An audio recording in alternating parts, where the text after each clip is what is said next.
Vamos a ver al buen desafío que quiere hacer nosotros encima.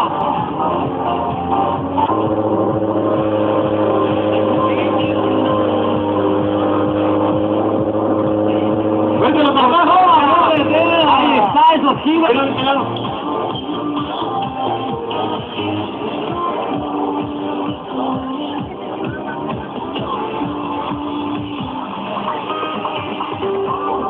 Fuerte los aplausos, señores. Quiero platicarles que nuestros pilotos son exclusivos del Autódromo Hermanos Rodríguez. Por ahí previo a las carreras, ellos dan su show. También ellos están en la ciudad de Acapulco, en Reynosa, en León.